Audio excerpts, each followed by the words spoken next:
Donc la question, c'est comment donc, les milieux de la recherche, donc des créations de savoir et de la culture peuvent créer des collaborations et s'enrichir mutuellement. L'idée, c'est que en fait, ça peut être vraiment une collaboration gagnante-gagnante. S'il y a des ensembles de données ou des connaissances, des besoins, des milieux culturels qui peuvent être résolus par des perspectives originales, donc des chercheurs, des gens chevronnés, des étudiants qui sont intéressés par le sujet, il y a clairement une collaboration à établir entre eux.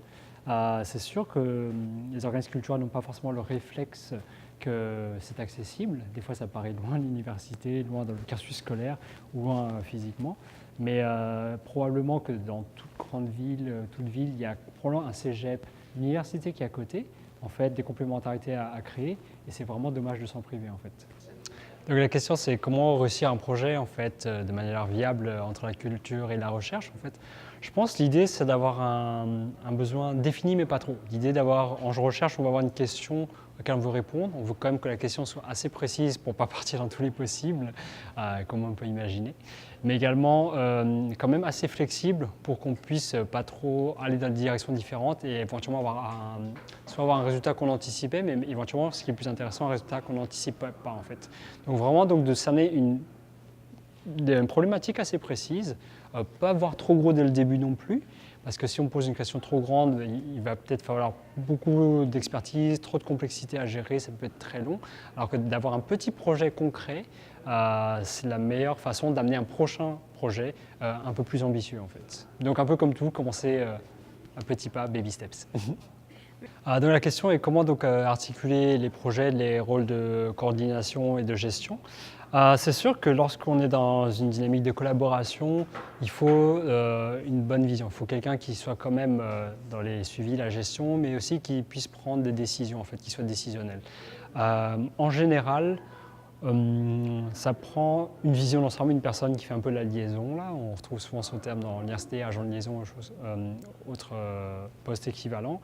Mais surtout, c'est d'avoir une bonne gouvernance des données en fait. L'idée, c'est d'être transparent sur ce qui se fait. Donc, quelles données ça implique?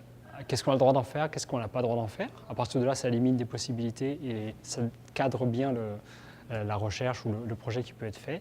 Et ensuite, à partir de ça, en fait, on s'assure de rester dans ce cadre, à la fois donc, pour le bénéfice de ceux qui ont fourni la donnée. On est sûr de rester dans leur zone de confort aussi, de ne pas de créer une mauvaise surprise d'une certaine façon. Et de l'autre côté aussi, vu que c'est très explicite au départ, on s'assure aussi que la recherche, non seulement est respectueuse de ça, mais qu'elle ait de l'impact, dans le sens que si par exemple on se rend compte qu'il y a des données qui manquent, on peut aussi savoir où aller chercher d'autres données pour les enrichir, pour avoir plus de pertinence encore.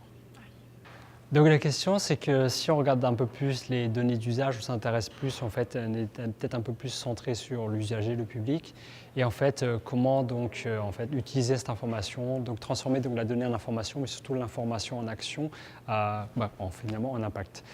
En fait, il y a différents niveaux. Des fois, il y a des petites décisions à prendre, surtout si, encore une fois, dans une économie d'attention, on veut adresser le bon message à la bonne personne au bon moment. Déjà, il faut définir c'est quoi le bon message, c'est quoi la personne, c'est quoi ce bon moment. C'est des petites décisions à laquelle l'analyse de données, la connaissance du public, de mieux connaître son public, peut apporter des réponses. Souvent, on connaît aussi tout ce qui est un peu les segments, les personas. Tout simplement, c'est de savoir à quel moment c'est intéressant de créer deux personas. En fait, un segment et un autre segment, qu'est-ce qui les différencie? En quoi ça vaut la peine d'investir, de créer un contenu différent ou une stratégie différente de communication? C'est un peu, quelque part, la communication de base, mais de savoir à qui on s'adresse pour s'adresser à lui dans les meilleures conditions, en fait.